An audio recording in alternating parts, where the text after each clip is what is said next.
Up next is a look at the future of ethanol. Over the past several years, there's been a big push toward electric vehicles. That could impact the ethanol industry and therefore be a concern for corn farmers.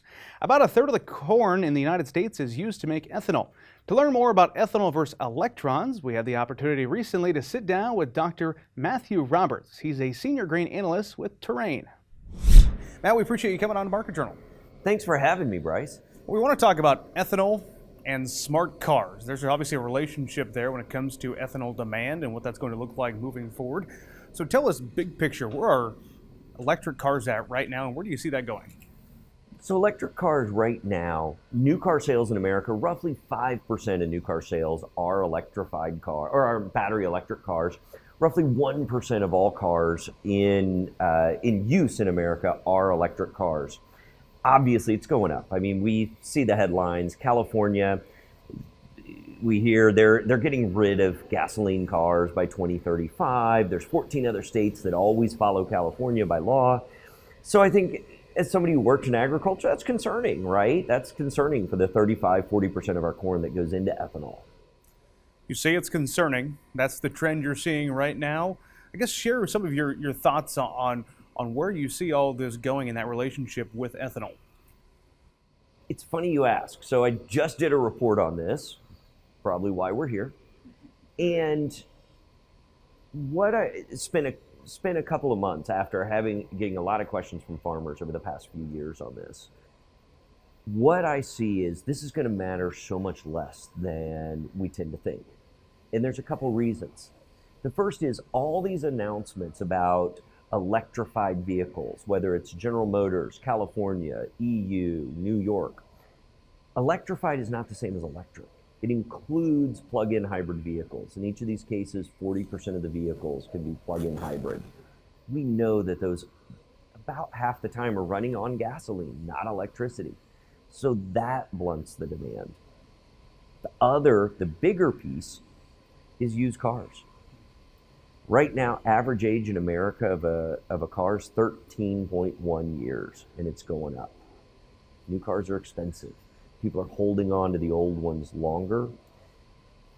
That's not going to change. So when I look at this by 2035, I see this being maybe 1 to 3% decline in corn demand. 1 to 3%. Okay, this is 2 years of trend line yields.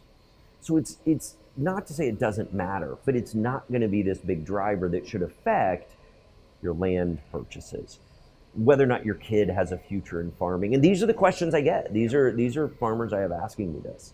It's not going to affect those. So you mentioned a year there. Tell me the duration of your study. How long did you look out here in terms of the trends? So I came up with a forecast in 2035 and another in 2050. 2035 is when this California set of regulations is supposed to fully come into force. And 2050 is just kind of a handy point that a lot of forecasts use mid-century. And what I find in both cases is there are so many other factors that are going to matter so much more than this. Now, don't get me wrong. If I am the RFA, if I'm NCGA, of course this matters. This matters to the industry. But as an individual farmer making decisions for my business, you have a lot bigger things to worry about. And that's really the conclusion out of this. That's interesting. I think it's you're answering a question a lot of people have, obviously, as they were asking you that. As you look at some of the other factors, as you point out, other bigger things impacting the corn market in particular, what's catching your attention? The biggest thing is really how we see global protein demand evolving. One of the things to keep in mind, we've seen all this growth in soybean demand globally, and that's driven by protein. And so one of the questions is, as we look globally, how does that feed ration change? If we want to talk the next 5 to 10 years, that's going to decide where prices go from here on out. It's interesting analysis. So we've got the protein side, we've got ethanol. Any other corn uses that you predict changing over the next few years? Not really. When I do corn market analysis, I talk about the three-legged stool of demand, and that is exports, that is feed use, and that is ethanol. Well, in reality, exports are feed use. They're just feed use in other countries. And so it is that mixture. we look in the United States, we're going to see a couple years where this drought is probably going to hurt our cattle numbers. So we're going to see some weaker feed demand in 23. Having said that, birds, hogs can grow pretty quickly. I think we'll come back from HPAI. I think overall, the next few years, it's a positive time. I think it's a time we're going to see positive profits, though probably not like we've seen for the past couple of years. Matt, if somebody wants to follow along with the work that you and your team at Terrain are doing, how can they do so? Terrainag.com. That's our website. We're on all the normal social media channels.